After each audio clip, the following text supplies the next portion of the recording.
I was badly bullied from the age of 5, and the bullying became more extreme as I grew into a teenager. I was spat at, I was violently assaulted, and when I was at the age of 16, a guy tried to knife me. I was the subject of a vicious knife attack, which I survived by running away. Coupled with that, I had a very, very toxic father who thought he was a gangster, and he took great pleasure in my misery, in being bullied. He ridiculed for me, ridiculed me for it. Sorry. He added to it, name calling, all sorts of derogatory. It wasn't sexually abuse, but it was abuse. And so I felt agoraphobia. I couldn't leave my house. I had absolutely no confidence whatsoever. I had massive panic attacks. I used to suffer very, very badly with my nerves and my hands are shaking. And I seemed destined for a life of failure until I met my girlfriend, who is now my wife for the last 40 years. I hope I've got that right, otherwise I'll be in trouble. And she saw something in me and she encouraged me and she said, you know, you've got something, you just need to find a bit of courage and not let people push you all over, push you around.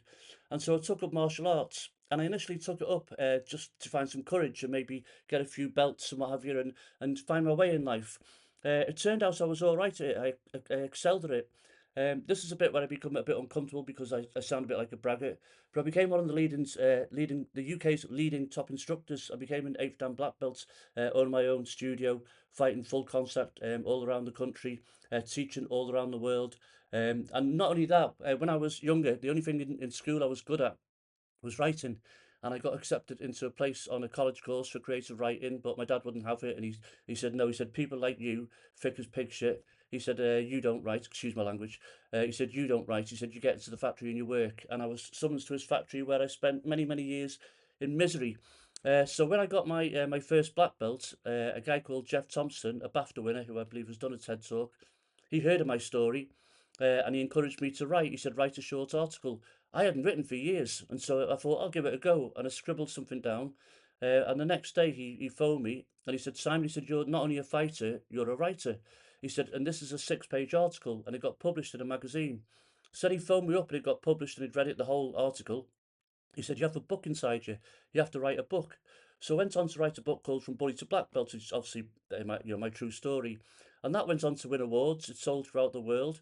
It was featured on the BBC. I was interviewed on the BBC. It was featured in the New York Post. It's now been scripted into a feature film. From Bully to Black Belt, I then went on to write 6 other books.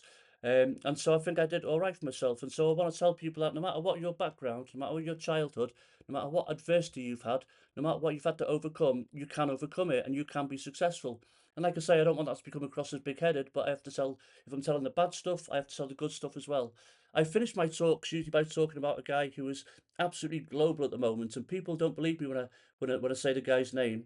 There's a guy who's global at the moment, and he's playing in front of thousands and thousands of people, 2 or 3 times a week in stadiums all over the world. Now that guy, when I read his book, I was really, really shocked. He has such bad anxiety that he can't sit at a table with 6 people and have a meal. He has to have a calming down tablet, like a Valium or something. Yeah, and this is his words. It's in his book. So you can't sit down in front of 6 people and have a meal, have a conversation.